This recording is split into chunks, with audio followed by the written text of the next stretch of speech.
नमस्कार जन, उत्तराखंड में आप सभी का स्वागत और मैं आपके साथ गौरवी। चले बुलेटिन की शुरुआत से पहले नजर डालेंगे हेडलाइंस की ओर। मुख्यमंत्री पुष्कर सिंह धामी का लंदन प्रवास ला रहा रंग। अलग अलग कंपनियों के साथ 4800 करोड़ के इन्वेस्टमेंट एमओयू साइन। राज्य में औद्योगिक निवेश के लिए हुई बैठक। उत्तराखंड को मिले आयुष्मान उत्कृष्ट अवार्ड 2023 के 2 पुरस्कार। 15 दिन के बजाय 7 दिन में ही क्लेम का भुगतान। केंद्रीय स्वास्थ्य मंत्री ने स्वास्थ्य सचिव को किया सम्मानित। अक्टूबर में पीएम मोदी आएंगे लोहाघाट। डीएम चंपावत के नेतृत्व में पहुंची प्रशासनिक टीम। प्रस्तावित दौरे को लेकर जायजा।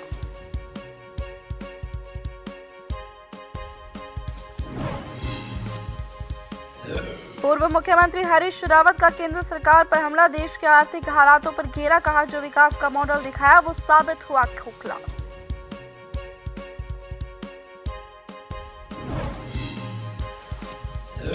उत्तराखंड में आगामी 5 दिनों तक मौसम रहेगा शुष्क। इस साल सामान्य से 4% ज्यादा हुई बारिश। 30 सितंबर तक मानसून हो सकता है विदा।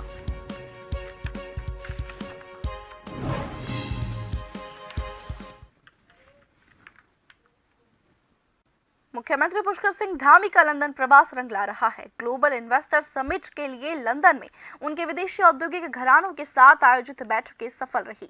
राज्य में औद्योगिक निवेश के लिए मुख्यमंत्री ने रोड शो में प्रतिभाग करते हुए लंदन की कई प्रमुख बिजनेस हाउसेस के साथ बैठक की।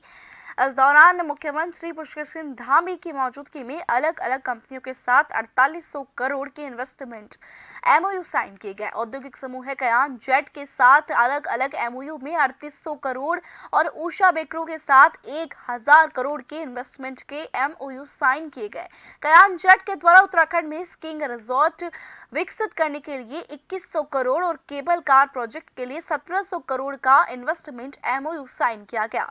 कयान जेट के द्वारा औली, दयारा, बुग्याल और मुनस्यारी में स्कीइंग रिजॉर्ट प्रोजेक्ट विकास करने को लेकर सहमति बनी।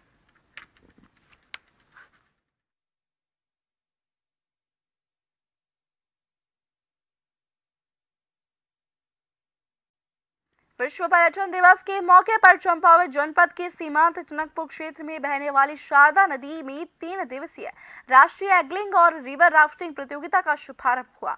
27 सितंबर से 29 सितंबर तक चलने वाले इस 3 दिवसीय प्रतियोगिता में पूरे देश से एग्लिंग के लिए 19 प्रतिभागियों और राफ्टिंग प्रतियोगिता के लिए 15 टीमों ने भाग लिया। मुख्यमंत्री पुष्कर सिंह धामी की पहल पर चंपावत जनपद को आदर्श जनपद बनाने की परिकल्पना को साकार करने और साहसिक खेलों को बढ़ावा देने के लिए जनपद के सीमांत क्षेत्र में इस प्रतियोगिता का आयोजन किया जा रहा है, जिससे चंपावत जनपद में पर्यटन को बढ़ावा मिले और जनपद विश्व पर्यटन में अपना स्थान स्थापित कर सके।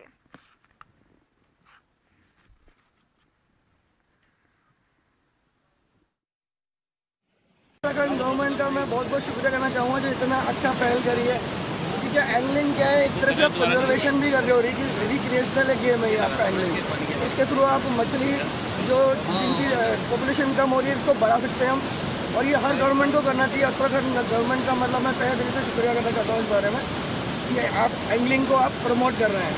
और जो आपके यहाँ रिवर्स है वो undoubtedly best reverse in India. It is the best river अभी। आप कहाँ से आए सर? मैं कोटा राजस्थान से आया हूँ सर। जैसे आप जानते हैं कि विश्व पर्यटन दिवस है, इसी ओकेजन को सेलिब्रेट भी करने के लिए हमने एक यहाँ पर नेशनल राफ्टिंग चैंपियनशिप करी। अब काली रिवर पे ये पहली बार राफ्टिंग चैंपियनशिप भी हो रही है और थोड़ा इस क्षेत्र को प्रमोट करने का विचार है। काली रिवर हमारे इतना अच्छा रिसोर्स है, आप देख रहे हैं कितनी अच्छी रिवर है पीछे जो आप देख रहे हैं। सो उसके साथ साथ हमने ये सोचा कि एंगलिंग को भी यहाँ पर बढ़ावा दिया जाए। हमारे यहाँ पंचेश्वर बड़ा अच्छा डेस्टिनेशन है। माशीर फिशिंग जो है, जो वर्ल्ड में जो है बहुत फेमस है, बहुत कम जगह पे ये फिश पाई जाती है और इसको टाइगर ऑफ दी वाटर कहते हैं। तो इसके लिए जो है एंगलर आप देख रहे हैं कि दूर दूर से हमने बुलाए हैं और बड़े खुशी से ये लोग यहाँ पर आए हैं और अपनी फ्रेटर्निटी में ये बात फैला रहे हैं कि भाई उत्तराखंड अब जो है एंगलिंग के मामले में भी एक बड़ा कदम ले रहा है। औली में world tourism day per him क्रीड़ा स्थली औली में clean Auli green Auli campaigning विश्व पर्यटन दिवस के अवसर पर आज इंटरनेशनल विंटर डेस्टिनेशन औली में स्वच्छता ही सेवा पखवाड़े के तहत वृहद रूप से clean and green Auli campaigning कार्यक्रम आयोजित किया गया। Ski and snow board association Chamoli और होटल एसोसिएशन औली और नगर पालिका परिषद जोशीमठ और ITBP औली के संयुक्त रूप से इस स्वच्छता कार्यक्रम में पर्यटन स्थली औली के क्लिफ टॉप होटल, कृतम झील, chair lift point, GMVN ski resort परिसर सहित international FIS Nanda Devi ski slope को प्लास्टिक कूड़ा मुक्त किया गया।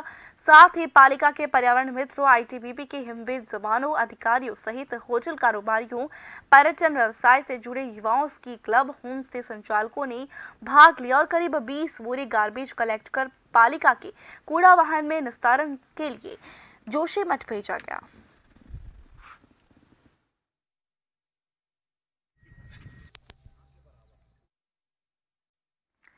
पिरान कलियर में चल रहे सालाना उर्स में पुलिस ने एक बांग्लादेशी नागरिक को गिरफ्तार किया है। बता दें कि पिरान कलियर में पहले भी कई बार बांग्लादेशी और अफगानिस्तान के नागरिक पकड़े जा चुके हैं। वहीं पकड़ा गया बांग्लादेशी 14 सितंबर को गुजरात से रुड़की पहुंचा था, जो कि पिछले लंबे समय से भारत में अलग अलग जगहों पर रह रहा था। बता दें कि पुलिस ने पासपोर्ट अधिनियम के तहत मुकदमा दर्ज कर आरोपी को गिरफ्तार कर लिया है।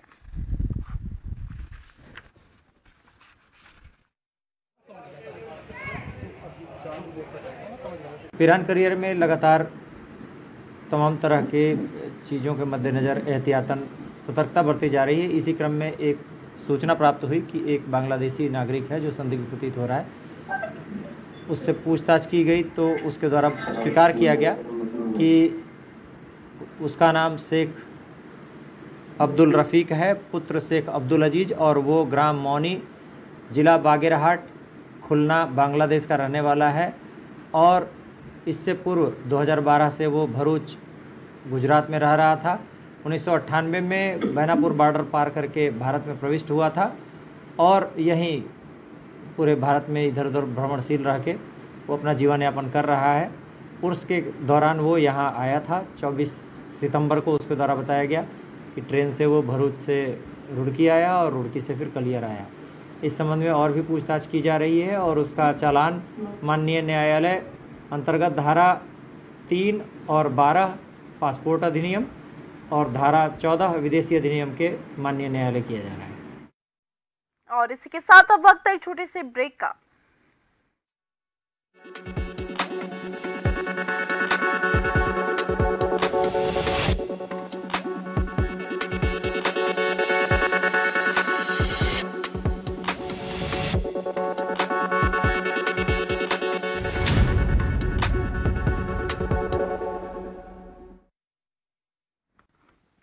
प्रत्येक वर्ष की भांति इस वर्ष भी रुड़की के गणेश चौक पर श्री गणेश चौक सेवा समिति के द्वारा आयोजित 31वें 2 दिवसीय श्री गणेश महोत्सव का आगाज हो गया है।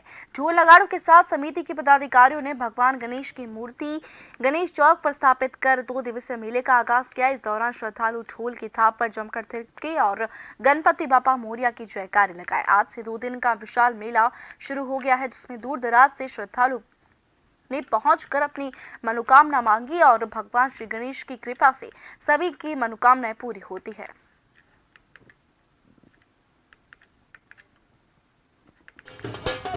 और यहाँ सिद्ध पीठ है गणेशपुर में। जब से यहाँ गणेश जी की स्थापना हुई है, यहाँ पे बड़ा उद्धार हुआ है सभी आदमियों का, तथा इसको बड़े मान्यता से मानते हैं लोग बाग, वही पे इनको सिद्ध पीठ कहते हैं। तथा जो भी आदमी यहाँ श्रद्धा से कुछ भी मांगता है उसकी मनोकामना पूर्ण होती है। पहले सूक्ष्म रूप से चल जाता, अब लाखों की संख्या में यहाँ दर्शन के लिए आते हैं लोग बाग, तथा सभी की मनोकामना पूर्ण करते हैं गणेश जी महाराज। उनकी कृपा हमेशा रुड़की वासियों पे, आसपास के जनपद पे सब पे रही है और बड़े उत्साह से यहाँ मेला लगता है, बड़ी धूमधाम से लगता है। उत्तराखंड में आने वाले 4-5 दिनों में मौसम शुष्क रहेगा। इस वर्ष सामान्य से 4% ज्यादा बारिश हुई है।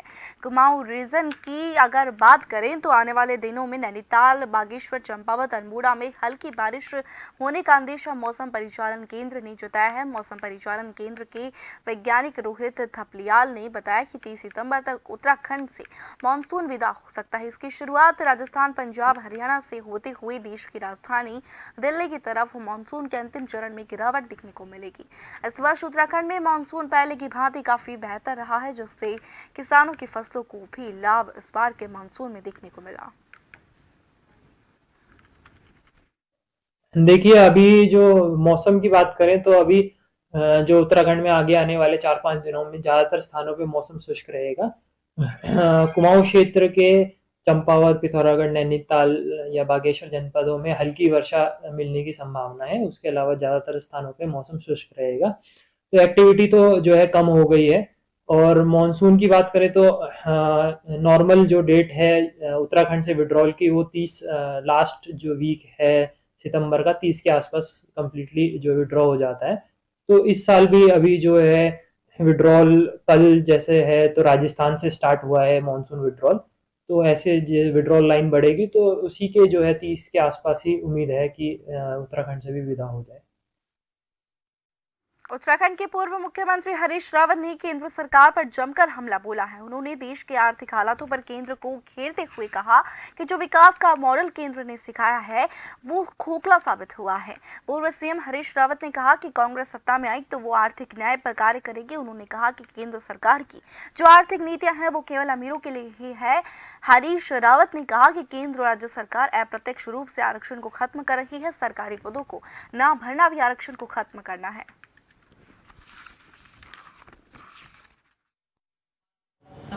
2024 के संघर्ष के लिए, संसदीय चुनावों के लिए और राज्यों के चुनावों को लेकर के कुछ सार्वभौम मुद्दों पर चर्चा की और कुछ रणनीति तय की।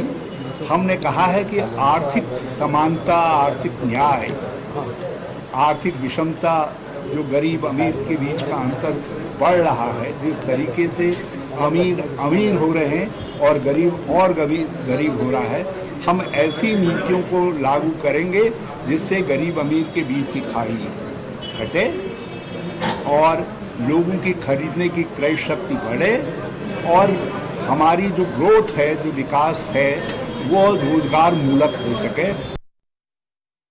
7 जून उत्तराखंड में फिलहाल के लिए इतना ही। नमस्कार।